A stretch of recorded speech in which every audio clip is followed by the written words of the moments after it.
Hi, I'm Melanie Gifford, and this is assignment 4 for educational leadership. I'm going to be talking about inclusive leadership and what it is. So, part 1 of the assignment is just to find 2 articles and kind of describe what the articles say. The first one I found is just explaining what inclusive leadership is, and the second one is a school principal in El Paso, Texas, who has to deal with a lot of diversity in his school and his suggestions on how to handle all the diversity.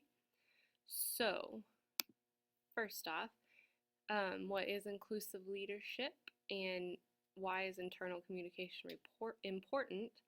Um, it's important to recognize individuals for their unique skills and what they have. Everybody comes from a different background, and so it's important to take advantage of that and really use them for who they are. Everybody also has a different frame of reference and where they come from, so we need to listen to everybody's views, and that way we can challenge our own perceptions and how we feel and think about things and what we grew up knowing, and figure out if we need to change what we're thinking, and we can make ourselves better people by doing that. Um, it's important to have inclusive leadership to let people be themselves. Otherwise, everybody's going to act the same way, think the same things, and you're not going to build as a group and as a program. There's a collective strength if everybody feels like they're important and they're involved. You can share knowledge, which also builds on that collective strength, and make sure that you provide opportunities for everyone to contribute, to feel like they're involved with whatever it is you're working on. And it also helps people to just embrace different perspectives and really enjoy different perspectives and learning about other people's views and ways of life. And then the second article I found was from a principal named David DeMatthews, and he talked about the diversity within his school in El Paso.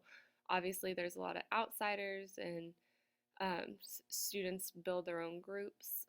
Even parents versus teachers. Parents have different viewpoints that the teachers have. They obviously grew up with different backgrounds, so there's a struggle there. There's barriers there, and language is a huge barrier.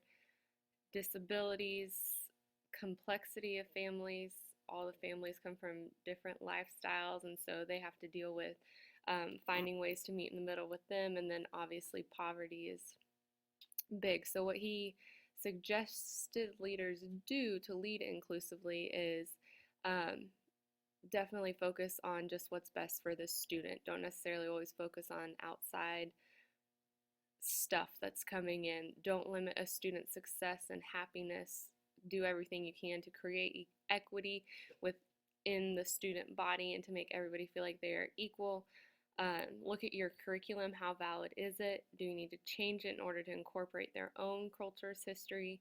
And as a principal and as a leader, he said that teachers always follow his lead. And so you need to just lead the way, and teachers will follow. They trust you. You need to be visible, and that way people know you're knowledgeable about what's going on. And you need to create goals within the school. He left by saying, if you don't make the students in your school feel valued, who will? Okay, so it's always our job to make sure that they know we value them as individuals.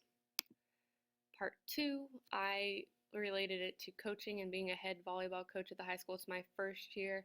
I am excited, but I'm also nervous about a few things. Where I'm coaching at is a 4A school. There's our ESL population is about 50%, a little bit more, and so I do have to deal with a lot of different backgrounds, a lot of different cultures, and so some ways I thought about inclusively involving the girls, the team. In our book that we were reading, it talked about clear expectations, set goals, that everyone has to follow. It doesn't matter, and it's a pretty small town where I'm coaching too, so it doesn't matter if your parents are on the school board or if your parents live in Mexico and you're just here living with your grandma, whatever it is. Goals and expectations are clear for everybody, and everyone must follow them. I need to recognize girls personally. It's easy to just say good job, but to really say I like how your passing's getting better, or just being very specific with them and letting them know that you care about them as an individual player as well as how the whole team is doing. I need to learn players' families, where they come from, if they do just live with their grandma, or if they're living with an older sibling or whatever it is. I need to learn all of that. I need to increase the spirit within our community, and I've been trying to do that. We've been having swim parties, cookouts, we've gone to some team camps, so constantly working on building a community, volleyball community.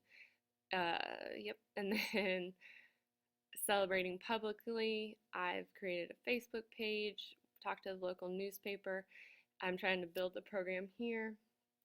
A lot of girls are into basketball here, so the more that I can make volleyball have a name for itself, I think that's important to do. Make sure that the girls are having fun and that us as coaches are having fun, but we know when to be serious, and then also when it's time to take a break and have some fun with each other and really just get to know each other, like we were talking about. Make celebrations a routine. Don't just win and go home. Have some sort of reward for the team. Let them know that it's important. We're building our success. We're building a good program here. Let them know I care about them, invest my time and my energy, make it to the summer things that they're all going to, summer weights and all of that. So part 3 is, what are the challenges that inclusive leaders face?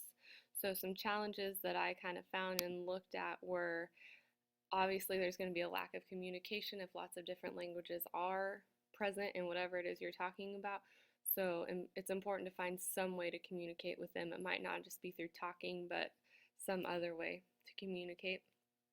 A lot of people are afraid of change, and so it's going to be hard to convince them that it's what's best for the students and what's best for the school or the program, that there's always a way to improve yourself, to make yourself better, to make your program better, to make your school better. So it's okay to make changes. And yes, it's scary, but sometimes you have to do it.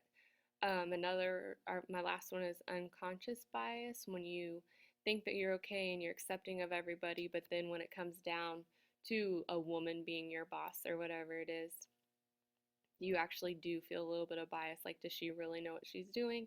Is it okay for a woman to be in charge, type of thing? So those are some difficulties.